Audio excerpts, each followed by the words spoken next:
Hello, good morning, good afternoon, good evening, good night, the usual catchphrase, wherever it is you are watching this from.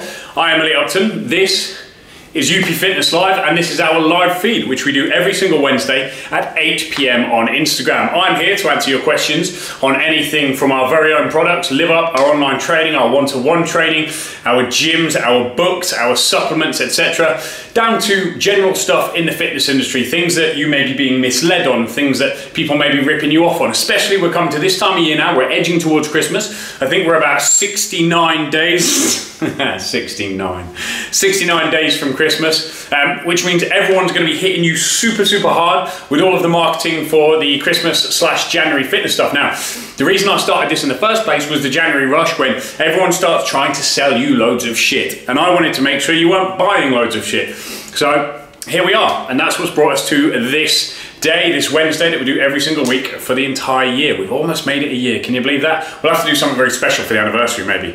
Right, loads and loads of you coming in. Hello, hello, hello. Carlo, hello. Hey, hey, hello. Mayzilla, hello.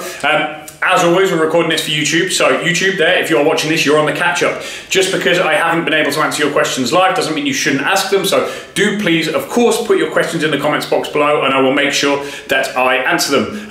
Also, like this, share it, comment on it, make sure you let everybody know that it is happening, share it out to your social media, that would be very much appreciated. And I'll get back to the questions here. See who's asked anything rather. Who's taking my virginity this evening? Philly, hello from Ireland. Top of the morning to you. That was a bit stereotypical, wasn't it? Shouldn't have done that, really. Jen, hello, hello, hello. Plenty of you coming in. Any new announcements within UP? Not so much at the moment. Obviously, we have our Live Up program, which is going from strength to strength. As always, the #1 transformation program online at the moment out there, and they're probably the only one which isn't ripping you off. So I'm very, very proud of that. Something that's come up this week in our Live Up forum, something that I mentioned in a video that I try to put up at least once a day if I can, unless something crazy is going on. I try to put up a video a day, just giving my guys a bit of an insight into how to get the most out of themselves, how to get the most out of their program. Now, one thing that I've put up today, some of you will have seen it on my own profile, is your mindset towards a program. Your mindset towards a program is going to determine your success in that program. It's very, very rare that a program is going to elicit no results whatsoever. Your mindset is what tends to dictate that. Now, there are two different types of people that I will see on day 1 to day 7 of a program. The first person is the person that takes that program, understands that they have paid an expert to give them information. They said, you know what, my mind is completely open. I'm ready to have my mind blown. I'm ready to do everything that this program asks of me in order to get the result that I've come here for. I'm going to open my mind, I'm going to give it my all. Now, there is the other type of person who questions the efficacy behind the program. They question the effectiveness immediately. They say, oh, I don't do well with cardio, I don't do well with dropping coffee, I don't do well with carbs, or I do well with carbs, or blah, blah, blah, blah, blah, without actually giving the program a chance. That right there is the immediate sign as to whether you are going to fail or succeed. So I ask all of you, whether it's one of our own programs or not, whether it's a one-to-one training with us or not, whether it's one of our one-to-one online training programs or not, even if it is a random coach that has no affiliation to UP, give it your all. Go into it with an open mind and give it everything you have. Go into it with a positive mindset and give it everything you have. And you trust me, you are way more likely to succeed. Not only that, but when you are progressing, the other thing about a negative mindset is that you're not going to see or give yourself credit for the progression that you are making. Now, let me put that in perspective.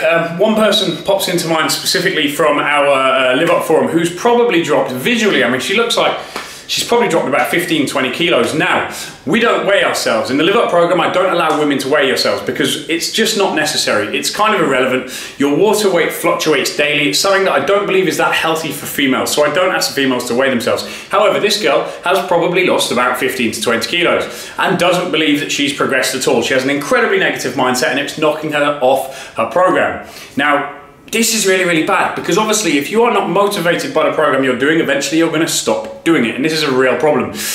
Understand even the smallest bit of progression for all of you is progression. You are moving forwards. Give yourself credit for that.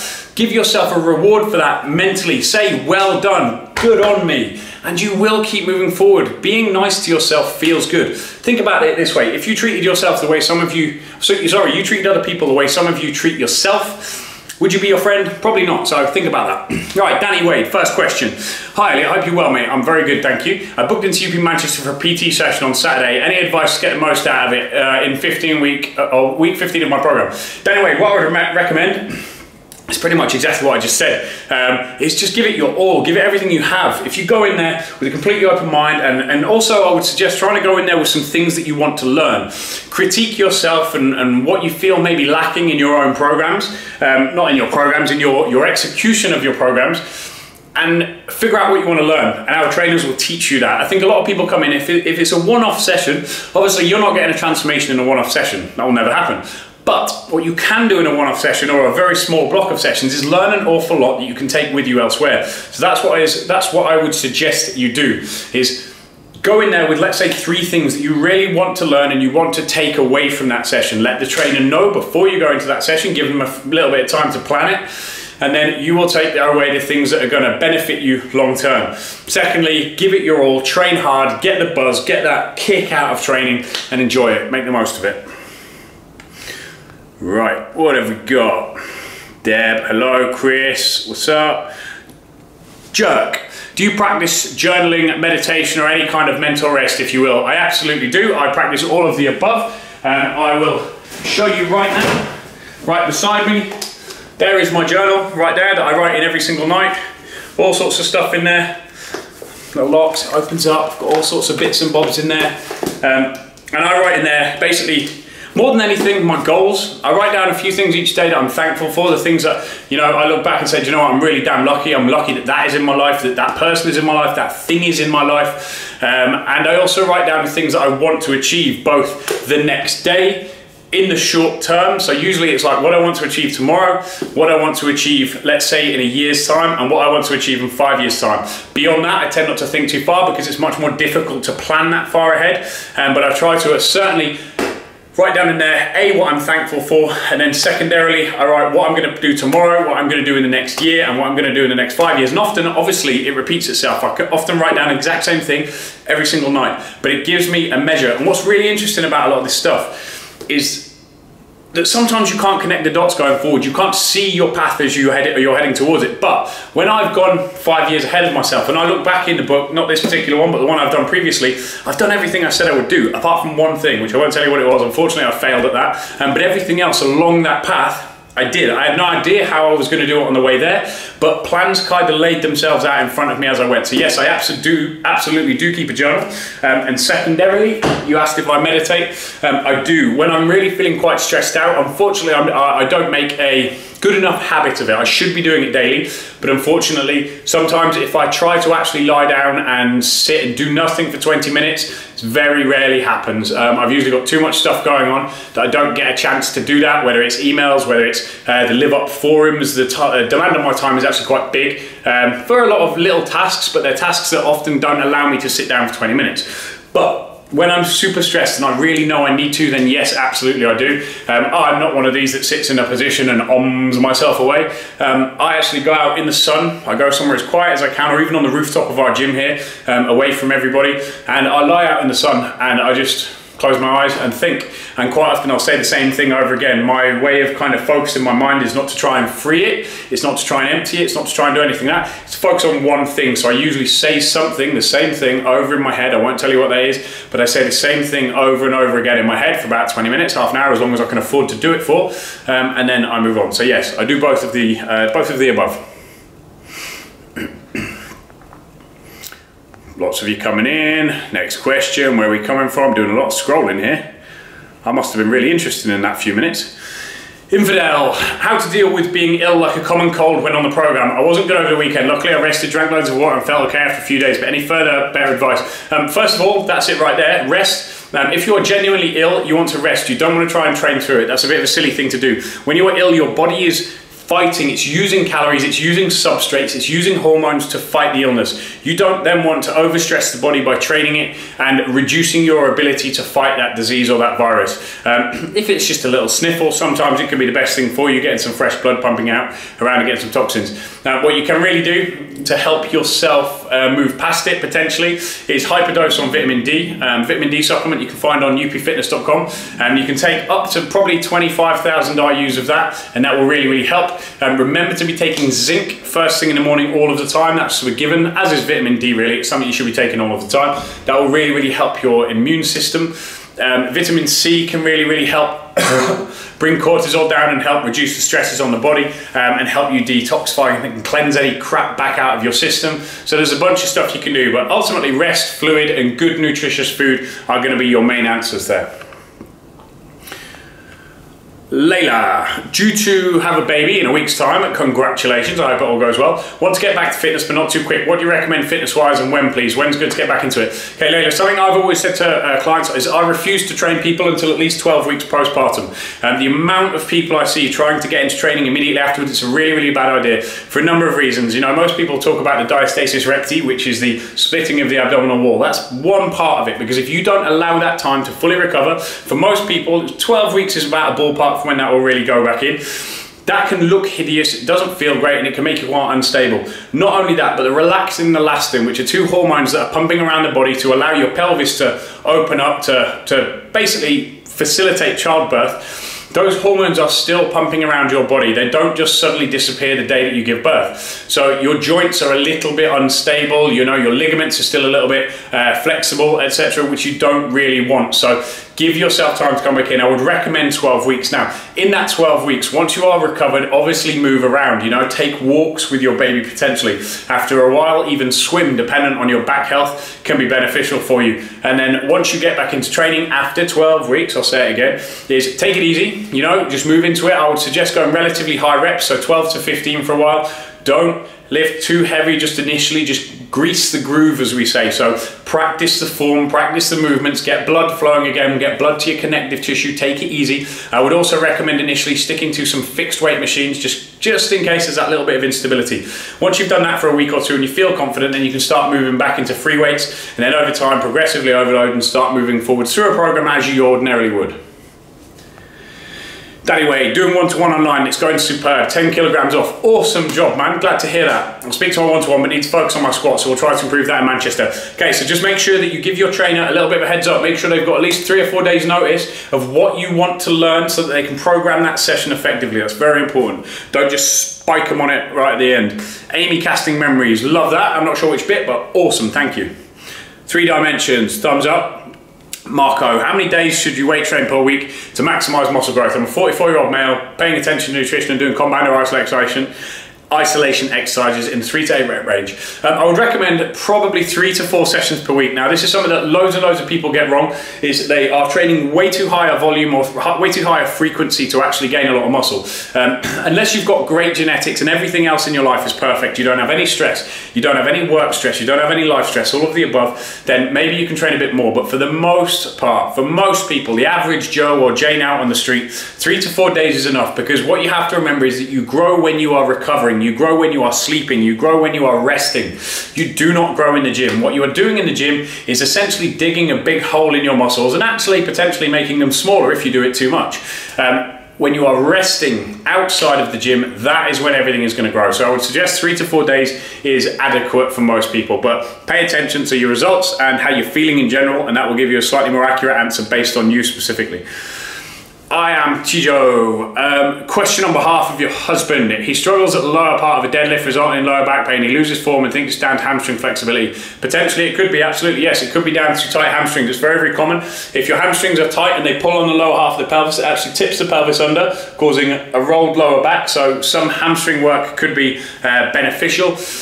Again, one of these things that, dependent on how old he is, general recovery factors and biomechanics, if he's quite tall, is it worth doing a full deadlift?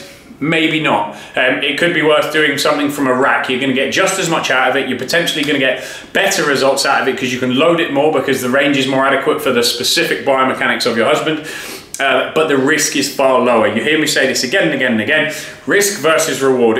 Is it really necessary to do the movement they are doing compared to the risk of that movement? Possibly not, but obviously if he wants to be a powerlifter and he wants to be able to deadlift heavy weight straight off the floor, then by all means do it. But if he's got quite genetically short hamstrings, it could be an uphill battle to get him to do it, and the risk is still quite high.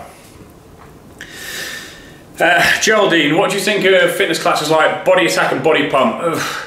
I mean, I need to be very careful here. This is Elliot Upton's advice or opinion, certainly not that of Ultimate Performance, but I think they're largely rubbish. They're not necessarily going to get you results, that's for sure. Yes, they are going to burn calories. Yes, they are getting your ass off the sofa, which is absolutely amazing. That's brilliant. However, your average body pump class, I was actually training in a commercial gym in Manchester last week, and I spent, I learned my trade in a commercial gym. I spent years in a commercial gym seeing these classes done day to day. Number one, I am yet to see in any class ever, anywhere, good form. I've never once seen it performed in good form by either the trainer or any participants in there. Secondary, it's too much volume. You are training too much. You are not going to be able to recover from that. So essentially, yes, it's going to burn some calories initially, but it is not necessarily going to allow you to perform at your best and certainly not get you in shape. You may experience some weight loss initially, but ultimately you're going to break down muscle tissue. You're potentially going to slow your metabolism down. You're certainly going to overstress your adrenal system. Your stress hormones are going to get very, very high, so that's not too great. It's generally not that progressively programmed. It's not supervised well enough for weight training. So there's a whole bunch of stuff I don't like about it. The impact as well can be very, very high. These are all of the bad things. However, they get you off the sofa. They get people exercising who may not necessarily want to exercise. They may not necessarily want to get to the gym. So is it a bad thing? No, I don't think so. Could it be better? Absolutely yes. And is it the right thing to be doing if you want to improve your body shape? No. Thank you, you are a huge inspiration. Thank you very much. Thank you. I would be nothing without all of you lot, so I'm glad that I can inspire a few of you positively. Hula, Elizabeth.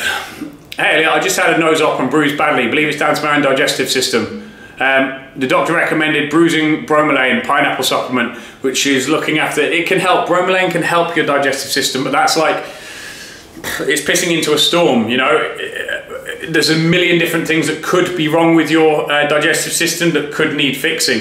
Bromelain in isolation from some pineapple is not necessarily going to help anything at all. Maybe it's going to give you a 2% edge. I would recommend if they believe there is something wrong with your digestive system to actually figure out what it is rather than just randomly throwing things at it and hoping that something sticks. I'm starting a 6-week program at UP City in 2 weeks. Exciting times, you're gonna love that. And have 10 pounds of fat to lose. What prep between now and then should I be doing for maximum results when I start with my trainer? Lou Lyons, I would recommend number one, start getting in the gym, make sure you're weightlifting because that's gonna reduce the effect of DOMS on your body, the muscle soreness post-training. Obviously try to clean up your diet as best as you can right now, make sure you're eating to recover, make sure you've taken inflammatory foods out because again, this is gonna give you a bit of a head start on your training, and make sure you're just generally working on your movement. Watch a couple of videos on squats, watch a couple of videos on deadlifts, watch a couple of videos on a few things that may help you learn the movements and drill the movements before you see your trainer. This is all going to save time in coaching, it's going to save time in recovery, and it means that you can make the most of quite a short-term transformation there. Would be just as good as already takes as per your program. Back to the bromelain, as I say, it's a tiny little thing that I'm not really sure is going to have a massive effect. Mr. H. Infidel, cheers Elliot, mega advice as always for future reference. No problem. Ollie Marwell Bastian, I wonder if you are the Ollie Bastian that has just taken on online training with one of our awesome guys. If so, say hi. Rosa De Posa, you mentioned in your little diary with your goals as well as meditation. Do you use visualization to try to reach those goals? Do you think it's important? I personally don't use visualization, no. I write stuff down, which is not, visualization, shutting my eyes and saying, I'm going to be here, I'm going to be here, I'm going to be here. I write things down and I try to plan them. So the way I've always done it, sometimes I brainstorm, so I have a plan on my computer called X-Mind, which is essentially like what do they call it? Kind of brainstorming. I can't remember what they call it. A mind map. There you go. It's like a mind mapping app. So I start with my goal and then I just branch everything off that and I try to figure out a plan to order it. My brain, as you may have found, I'm a little bit, I'm a million miles an hour all of the time. Even when I'm with people, my brain is usually elsewhere, which is not a good personality trait at all, but it's doing it. Which means I have to work really hard to order my ideas because I can get very caught up and very emotional in things. It's a massive personality weakness of mine. So visualization doesn't seem to work necessarily well for me, but certainly writing things down and trying to plan some form of vague route towards them tends to. So that's what I work more on. Robbie Podmore, I play football Saturdays and sometimes Monday night. Should this replace my intervals or still do intervals? Robbie, unless you're a goalkeeper, yes, you might get away with it.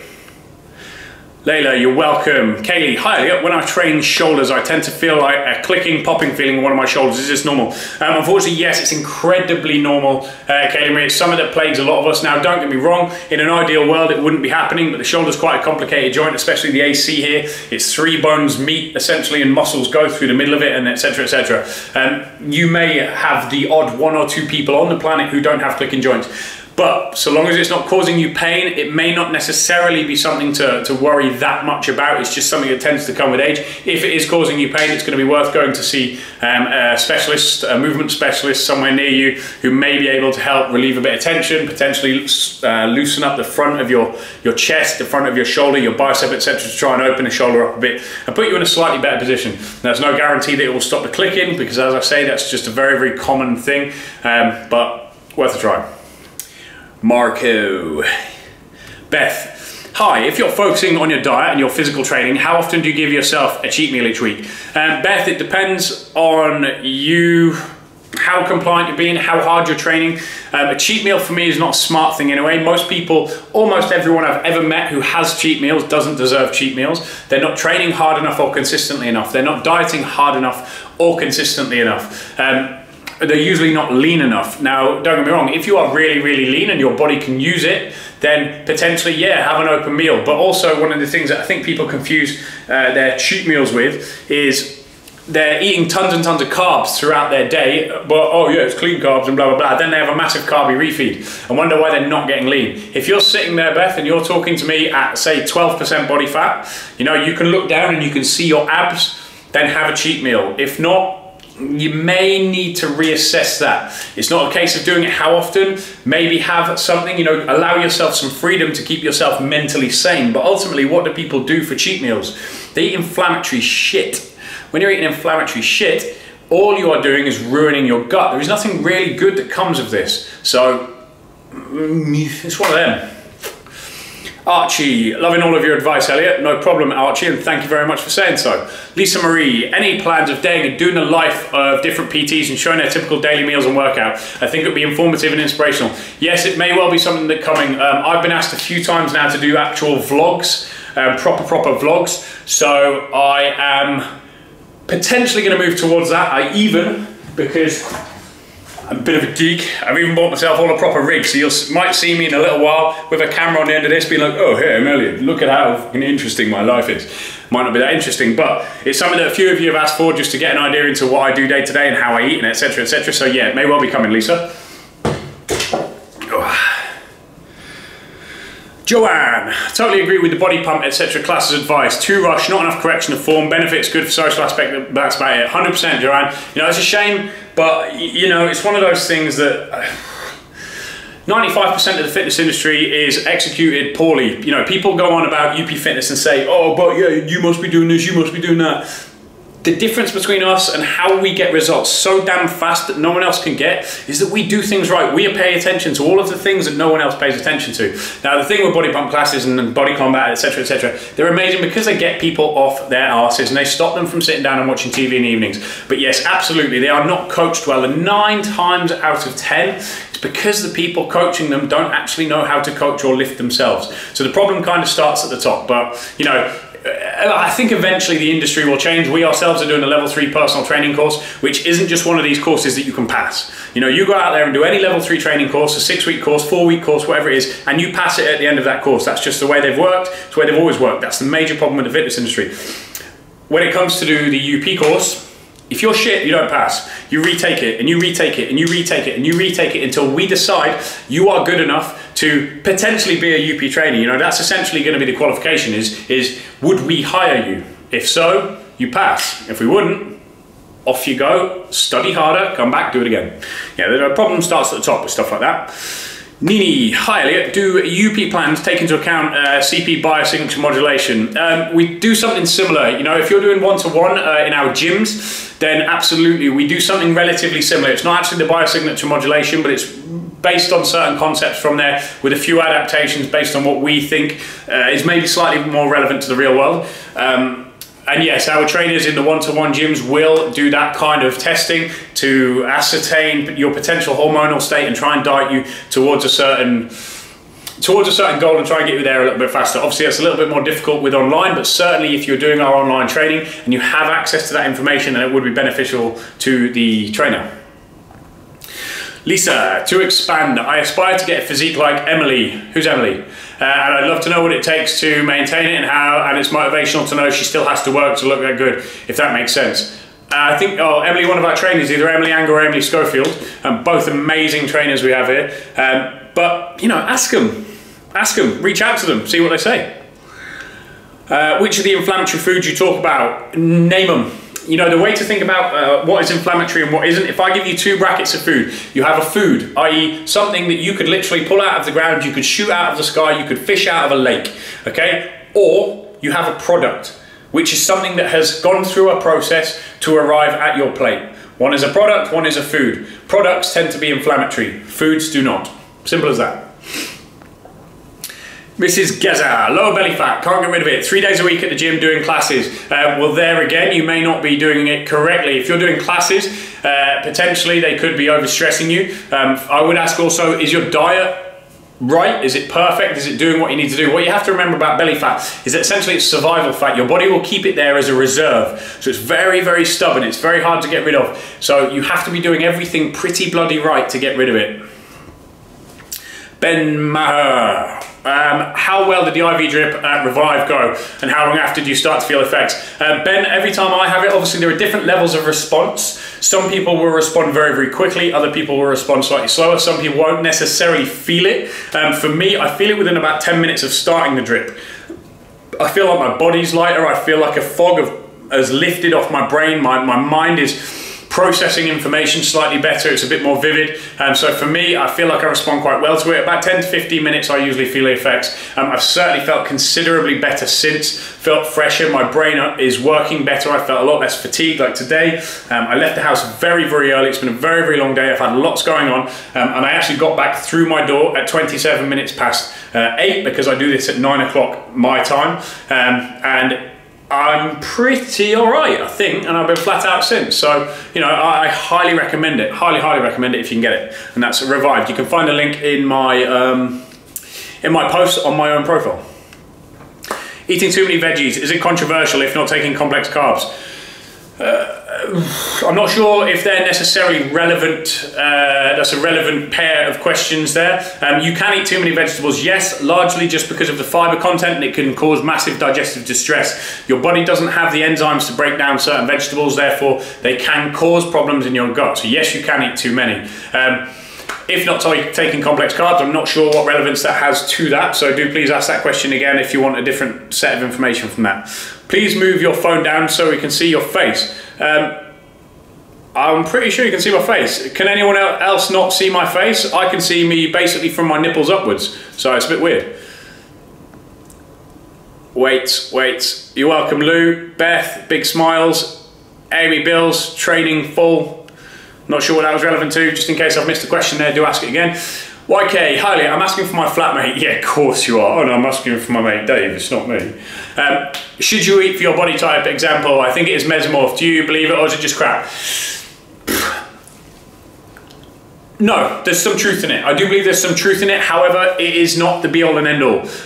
It's certainly a good place to start. It's a good influence to start with, but is it the be all and end all? Absolutely not. You know, you should be flexible off anything. One of the things I think you all have to realize with anything where the human body is concerned is that whether it's a formula, whether it's an approach, whether it's this, a diet, blah, blah, blah, blah, blah, all they give you are baselines. It isn't the rule. It isn't the hard and fast, this is the way things are done. It gives you a baseline to experiment from. Now that is really, really important because if you have a baseline that you can see a response from, you know where you can move up and down. So, you know, let's say you have an ectomorph who can potentially take a lot of carbs, you know, based on that system. If you give an ectomorph a load of carbs and they just get really, really fat, you know that that's not necessarily right. So you may have to shift that, but at least it gives you a clear playing field to say, okay, this is what we tried and this is what we know happened, therefore I can make a change. It's like a control. So remember that with everything. There is no hard and fast rule to anything. All of the formulas, all of the approaches out there you see, may work for some people, they may not work for other people. It's really, really important that with everything you try, everything that you approach it with an open mind, you give it a chance to work, you assess it, and then you adjust it. That's really, really important. Amy, training full body 3 days per week and eating as directed in the newest book. Was already in decent shape, but seeing big difference in 4 weeks. Best type of cardio after weight session. Awesome. Best type of cardio after weight session. If you must do it after a weight session, I would suggest something quite fun like an 8-minute Tabata. Get in there, smash out 8 to 10 really, really hard intervals, and then get the hell out of there. If you're training after a weight training session, I would not recommend doing it for too long. Keep it, 10 minutes maximum, and do it really damn hard. Louis, any plans for a Glasgow studio? Not as yet. I believe we did actually have one in Glasgow for a while, but I don't know what happened to it. That was years ago though. Stufa, welcome back. Philly, how can I lose weight on my back and when are you coming to Ireland? Me personally, I'm probably not coming to Ireland anytime soon. With regards to gyms, I am not sure if there is a demand for us in Ireland, then potentially maybe we will go there in the future, but it isn't yet a priority. How can you lose fat on your back? You can lose fat on your back by losing fat across your entire body. Remember, you cannot spot reduce. If you want to get leaner anywhere, you will have to get leaner everywhere. That will take appropriate dieting and appropriate training. A mixture of weight training as a priority and then various types of cardio as a secondary addition. What do you think of Coach is recommending things like Skittles post-workout? I know a few coaches who do it and they're not bad coaches at all, but do I think it's intelligent? No, I don't. For me, I'm not a huge fan of it because again, the things that are holding these products together, it's not as simple as the sugars going in and replenishing glycogen and opening up muscle cells to insulin, blah, blah, blah, blah, blah, blah, blah. It is the effect of the chemicals that are holding things like that together on your gut. It attacks the gut lining. Now, if you're doing that, you're ruining your gut, and essentially what you're doing long term is fucking everything up.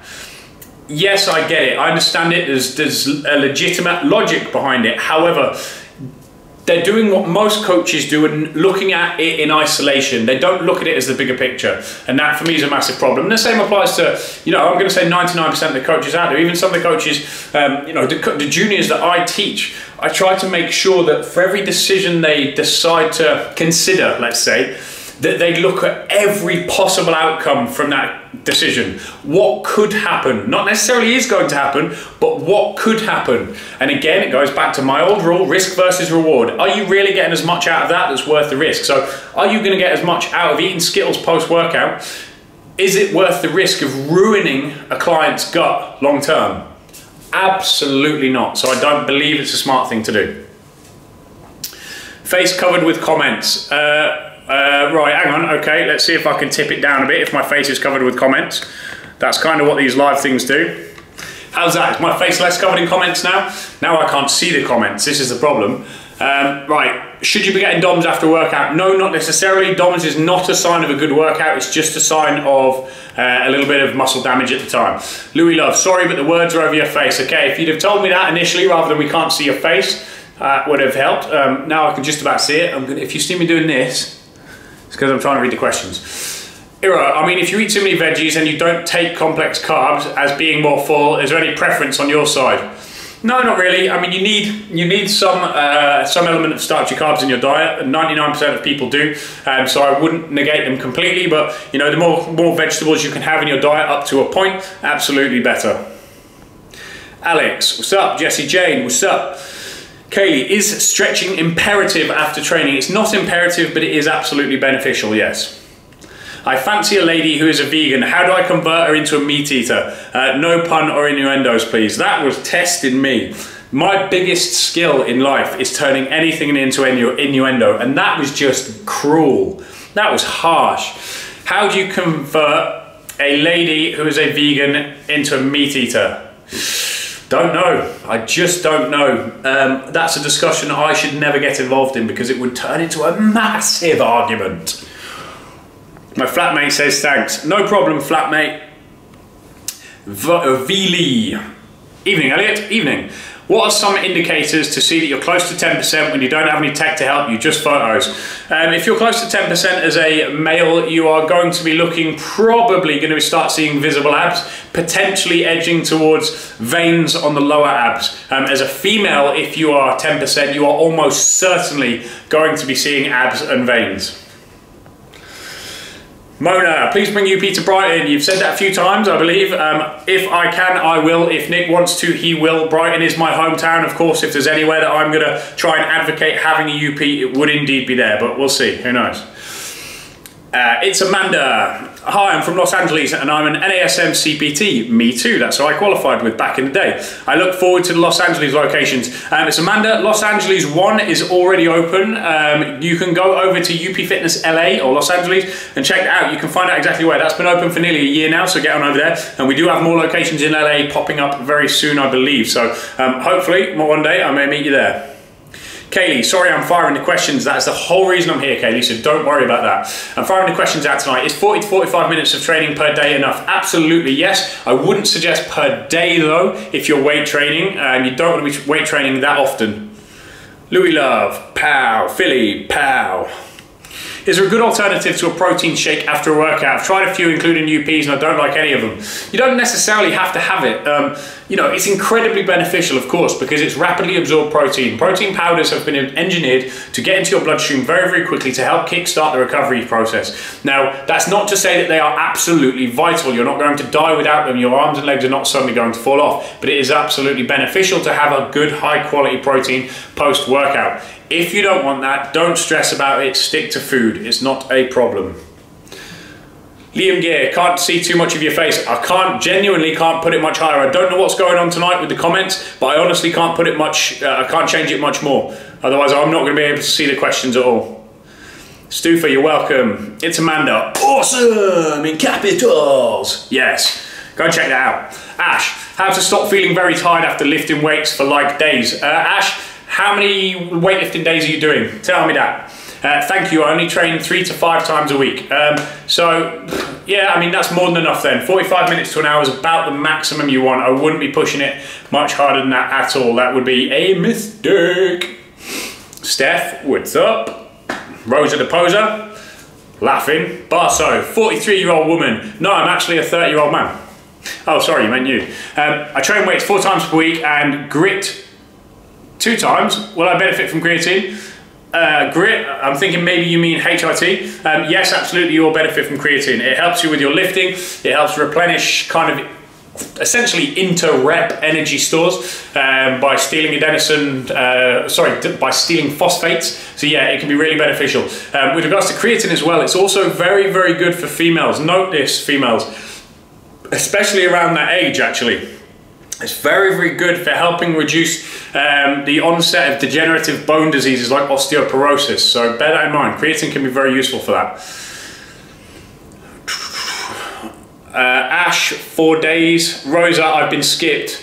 Barso, div, I know. Rosa, if you've been skipped, as I say, unfortunately, because I've had to tilt the camera down, I'm missing questions now, so do please ask it again.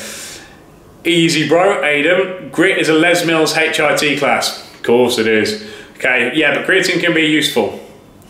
Aidan Bradley, what's your thoughts on DNA profiling tests such as the company Mudo?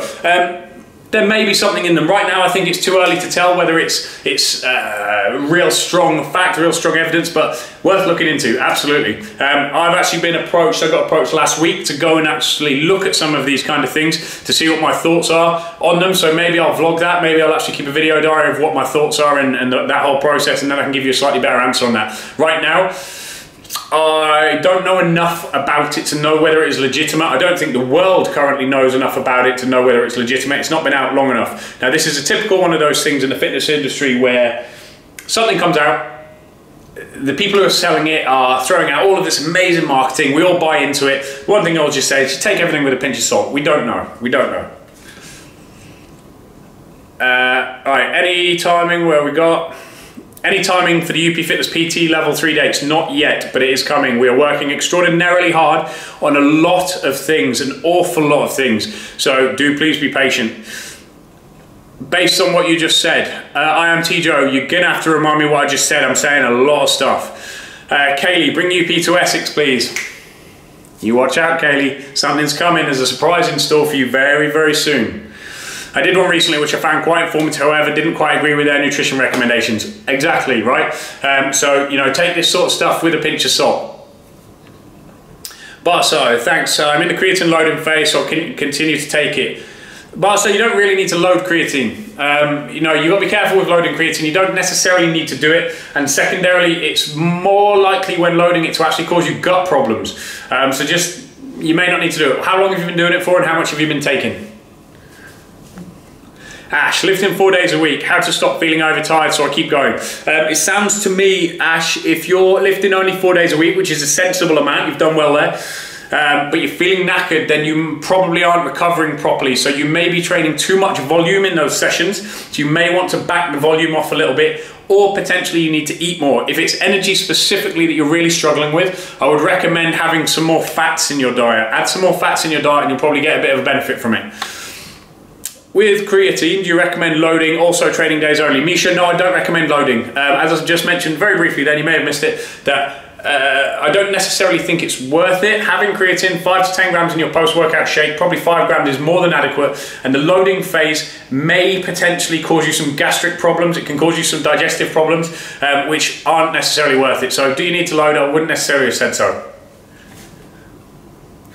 Is a full body workout for 2.5 hours okay? No. Absolutely not.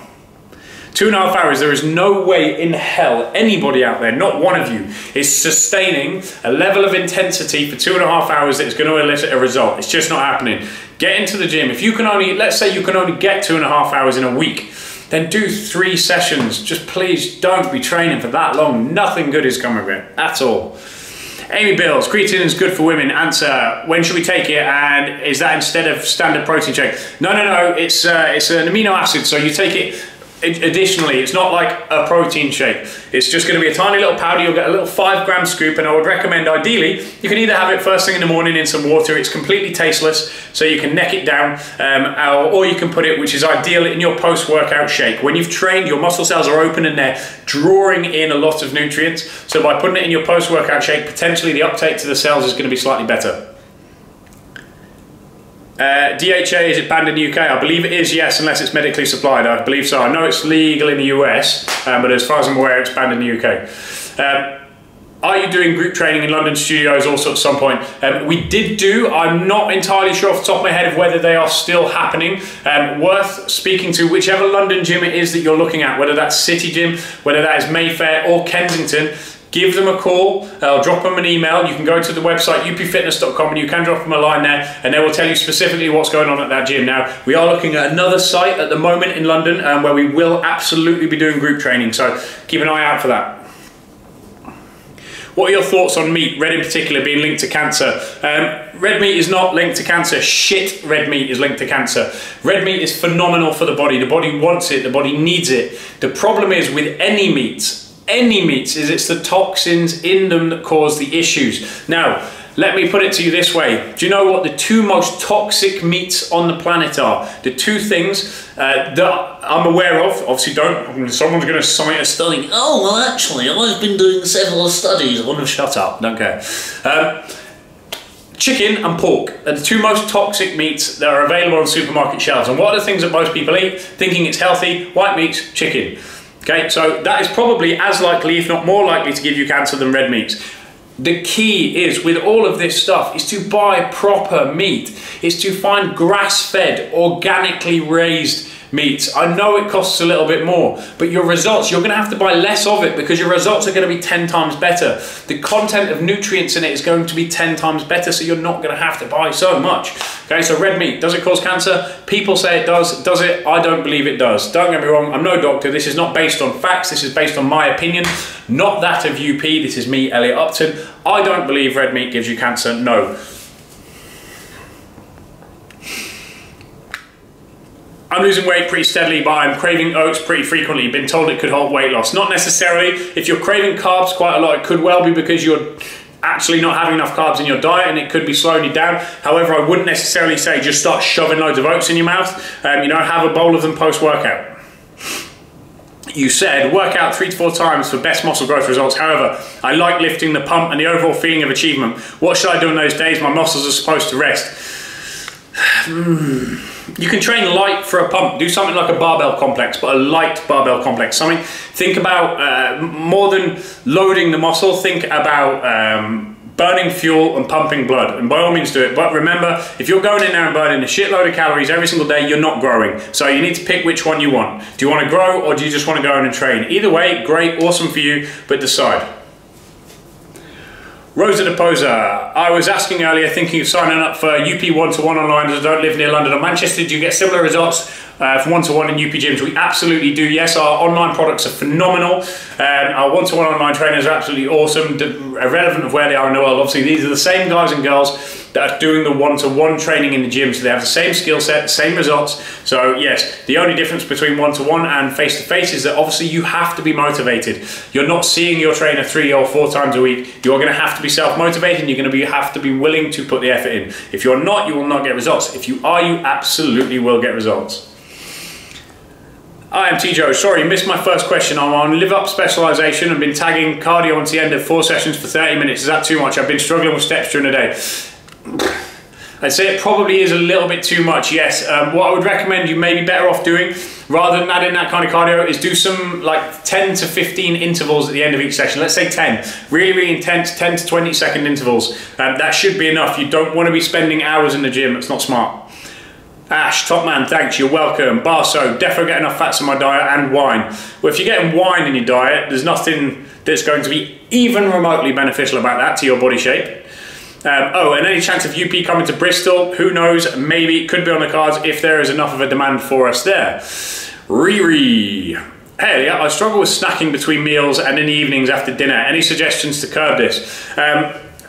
Potentially, if you're finding yourself absolutely starving, you may not be eating enough calories. That's one option. Secondary, if you are eating enough secondarily, let's try that. If you are eating enough calories and you're finding that you're really craving in the afternoons, then I would recommend having a smaller breakfast, smaller lunch, and starting to basically make your meals bigger by the end of the day. You know, save your carbs till the end of the day. Save the meal size to the end of the day when your appetite is getting out of control. It's the smartest thing you can do in there.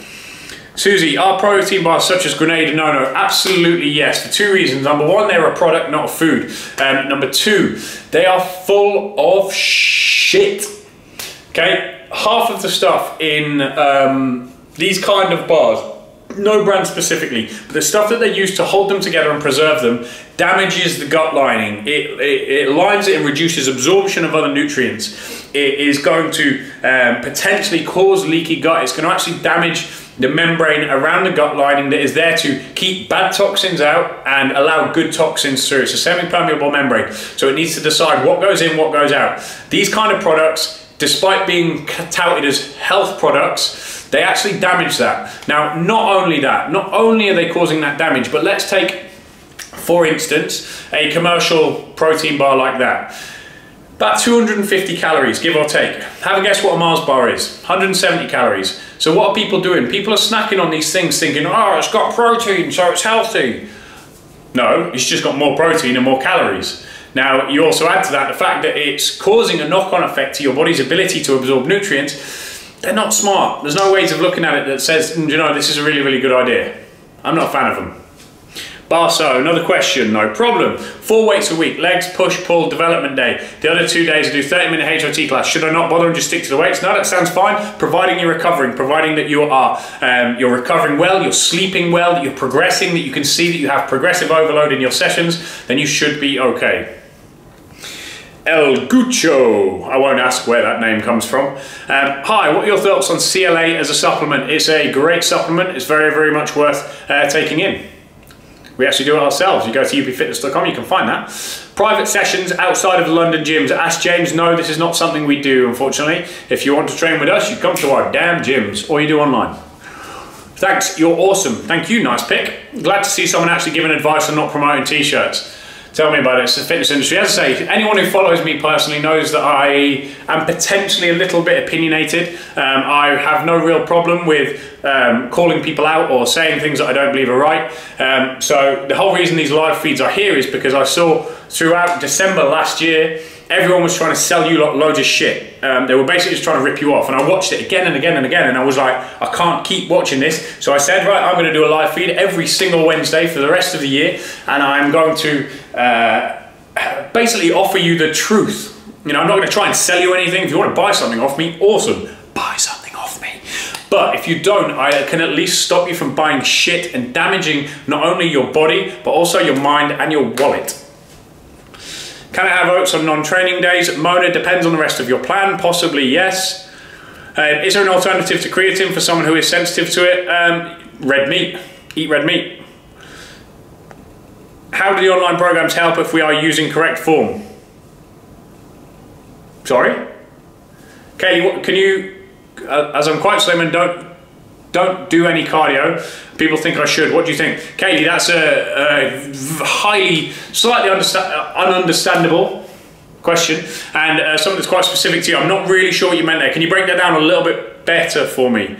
What's the best protein shake, and how do I sign up for the online program? The best protein shake is on upfitness.com. You can buy one of our whey shakes, or you can buy the vegan shake. If you buy the vegan one, go for the hazelnut. It's amazing, absolutely amazing, chocolate hazelnut. You can get it on upfitness.com, or you can go to the link in the bio in my personal profile, hit that and it will take you straight there. And how to get onto the online program? Again, you go to upfitness.com or hit the link in my bio, and you can go over to the online training there, and you can do one-to-one online training, which will give you your very own assigned coach that you have access to 7 days a week, who writes specific programs and specific diets for you. Or you have the Live Up programs, which are pre-made but adjusted to you over time, and they are on the website is Live Up for women and Live Up for men. I've been told that BCAAs will reduce fatigue. Is this true? In my opinion, yes, they absolutely do. There's a bit of a grey area about BCAAs at the moment. People are doing studies and this, that, and the other, and blah, blah, blah, blah, blah. But almost certainly for me, if I train with liquid BCAAs, they help me out. If I don't, maybe it's psychological, but you know, certainly in the past, I can feel the effect of my training. I actually use Amplify right now, which is our very own supplement. It's not actually BCAAs, it's leucine, glutamine, electrolytes, etc. And that's absolutely phenomenal. The pumps you get from it are sick. So get on over there, again, I'll say it again, upfitness.com or the link in my bio, and search Amplify. You are definitely opinionated. I sure am. It's my blessing and my curse. In Nick's book, he says diet drinks are okay. Do you have a different opinion? I do, yes, but there's a caveat in this. Now, diet drinks are potentially okay if the alternative is cheating on your diet, and I think that's potentially what Nick means to a degree. Now, if you are in the later stages of a diet and you're craving and you're really, really struggling, you know, and you're going to reach for a box of cereal, or you're going to reach for a Mars bar or a cake, or you're just going to throw everything out there, then having a Diet Coke can almost certainly kill that craving. And for that, it is incredibly useful, incredibly useful. So it is absolutely the lesser of two evils. However, if you are necking back 10 Diet Cokes a day, 2 Diet Cokes a day, 3 Diet Cokes a day, it is going to damage your gut. That's a fact. It's going to damage your gut. The aspartame and all the various things in them are going to cause you problems, so I'm not a fan of them. I'd rather you keep them out. If, however, you are legitimately lean, you've been training hard, you've been dieting hard, and it's the choice between having a Diet Coke and fucking up your diet, then have a Diet Coke by all means. But you would have to be able to justify that to me. If I was your trainer and you're not, you know, I can't see your six-pack, and you're telling me you're drinking Diet Coke because you're craving, I'm going to metaphorically slap you in the face. El Gucho, thanks. You don't want to know where my name comes from. I bet I don't. I really bet I don't. Such a cool word though, isn't it? Gooch. I actually used it today. I called someone a gooch. It's been a while. What a coincidence. I called someone a gooch for the first time in about 8 years, and then you come on with your name El Gucho. I've been told to only work 1 to 2 muscle groups per session, so I try to do one. No, to be honest, that's a really old-fashioned and slightly ill-educated way of doing it. If you've got amazing genetics, then yeah, potentially that can work. But for 99% of people, you're better off, if you're trying to move your whole body forward, you're usually better off with multiple body part splits, you know, training 3 or 4 muscle groups at a time and training them more frequently over the week. That's what I find personally is best. But again, there are more than one ways to skin a cat. So if it works for you, great. If it doesn't, try something different. Maybe try full body a little bit more frequently. How can I buy Live Up Essentials in Australia? Unfortunately, due to Australian legislation at the moment, it was difficult for us to send stuff out there. But what I would recommend is that if you have friends or family or anyone in the UK who may be able to buy it personally and then ship it out to you, that's the easiest way to get it done. Thank you for your live feeds. I do my best to get here each week. Thank you. You're welcome, Jellybean, and thank you very much for turning up. Thank you, all of you. You know, obviously the reason I'm here is because you guys choose to turn up and ask me questions. Otherwise, I'd be standing here like a lemon for an hour. Thoughts on wave loading? Mix them up, heavy, medium, light. Absolutely do it. I do it not well. My last training cycle, actually, I did it within sessions. I was starting off with 9 sets of bench press, which was far too much volume for me to handle, but that's what my coach gave me right before I got heavily injured. And that was really, really fun. It got me very, very strong, very, very quick. So yeah, it's definitely got some merit, and it's really good fun as well. Really, really good fun. Philly, you're welcome. B. Maruta. For chicken and red meat, free range, is it fine or has to be organic grass-fed? Free range chicken is certainly better, absolutely better, but you also want to be checking what it's been fed with, and if you're going for meats, try and get proper grass-fed organic meats, ideally if you can, especially exotic meats. Exotic meats are really, really good. There's some amazing companies in the UK, amazing companies in the United States that sell exotic meats, phenomenal quality exotic meats for about the same price as chicken in supermarkets. One of the ones I used to use regularly in the UK is Athlete. That's ATHLEAT, Athlete, and they provide some phenomenal meats, brilliant service, so go and check them out. Tell them that I sent you and they may send me a load of free meat. Wayne Bain, on the Live Up program, I'm worried it's making me too big. People have passed comments, I look like I've put on weight. I was hoping to lean out while maintaining definition. How long have you been on it, Wayne? Because I don't recognise your name and the check-ins are coming to me every single week. So if I don't recognise your name, that suggests that maybe you've not been checking in with me. Admittedly, if I've missed that, because I am having well over 150 people check in with me every single week, then I apologise, but realistically, those check-ins, if they're coming to me properly, I would have answered these questions and sorted that out already. Is BCAA the same as pre-workout? Sorry, if not, thoughts on pre-workout. It's not the same, no, they're very, very different things. Branched-chain amino acids are leucine, isoleucine, and valine, and they are potentially suggested to improve recovery and general endurance throughout session. A pre-workout, however, is often a number of compounds to help dilate the blood vessels, to provide more oxygen to the muscles, to stimulate the mind, and to stimulate kind of energy mechanisms. Do I believe in pre-workouts? They can be useful at times, but in a perfect world, if you find that you need a pre-workout regularly, it maybe suggests that there's something wrong with your program, suggests that you're not recovering well enough. If you find that every time you need to go to the gym, you have to neck a pre-workout, then you're probably overtraining or under-recovering somewhere else. So they can be useful, but they shouldn't be overused or abused. Thoughts on estrogen-rich foods, processed dairy, flaxseed? Absolutely not. Stay away from them, Coco. And this is one of many reasons why, many reasons why I don't like vegan diets. But one of those things, stay away from them. You don't necessarily want to be going near estrogen-rich foods of any kind. El Gucho, sorry, another question, no problem. Don't apologise for asking questions, that's what I'm here for. I'm weight training 4 days a week and on top doing one HIIT session on top of a separate day. Am I doing enough cardio? Potentially, yes. Are you getting the results that you want out of it? Answer that. Coco, increased testosterone, eating more offal, bone broth, collagen tubers, etc. What was the question on that second one? Rosa de Posa, laughs, laughs, laughs. Coco again, lots of fruit, avocado. You're making lots of statements, Coco, but what are you actually asking me? I don't get it. I thought I was being smart buying wild salmon, but seeing lots of articles again on fish being toxic because of all the plastic particles eat. Does this put you off eating salmon fish? Unfortunately, now we're in a position where I was actually reading, I don't know whether it's true, but now it is almost impossible anywhere in the world to get fish that is not toxic because of the recent, relatively recent, in the last decade, nuclear spills and the way it's ended up in the ocean, now travel around. Now we are eating very, very toxic fish everywhere. As a race, as a species, we're killing ourselves. We've created our own demise. That is happening. Hopefully it's not going to happen for a couple of million years, but it's certainly on its way. It hasn't put me off eating it. If you can get good quality salmon, then absolutely get it. But yes, unfortunately, everything you're going to eat now is going to be toxic to some degree. What food do you recommend to increase progesterone levels? Nothing specifically off the top of my head. Is it hard listening to a coach's advice even when you are very knowledgeable on the subject yourself? No, not really, because I'm interested to hear other people's opinions, I'm not necessarily right all of the time. but I like listening to other people's opinions because it gives you a better thought pattern. You know, I'm a big fan of listening to everybody, understanding it, seeing how it applies to you, and then, you know, and actually testing it, you know. When you talk about exotic meat, I also assume hunting meat is better than normal animals sold by supermarkets. Yes, absolutely. But providing you actually do hunt it, you hunt it humanely and you eat it. Right, I've got 45 seconds remaining, so I'm gonna have to go quick now. What exotic lean meat do you recommend? All of them: ostrich, bison, elk, crocodile, whatever. Estrogen removers, good for someone who drinks Thames Tap. Absolutely, yes. Go over and get estro support from our website, upfitness.com. Doug Paddock, I've missed a bit. Have you done your Jim Carrey reference there? Not yet, not today. Maybe that'll come next week. That's really interesting and scary about the fish. I know, crazy, huh?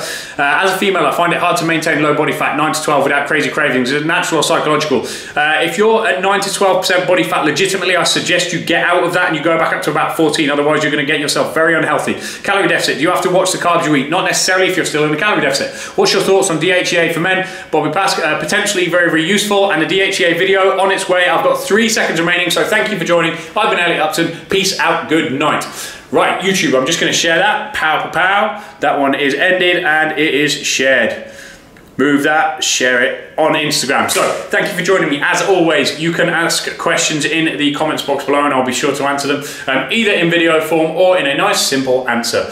Do check out all of the other videos on my channel. We've got stuff in there, chatting to some of the bigger lads at UP, talking about hypertrophy and how to actually get massive from people who have got massive. We have various resources on training on holiday. I've got dietary advice. Put suggestions in there if there's something specific you want me to work on, and of course I will also try to do that. If you can, get here next week, Wednesday, 8 o'clock on Instagram at UP Fitness Live. You can also follow me, Elliot Upton, that's at Elliot Upton with 2 L's and 2 T's. But until then, I will leave you with this. Hopefully you'll watch it during your cardio or something that's entertained you for an hour. If not, then, sorry. But either way, see you later.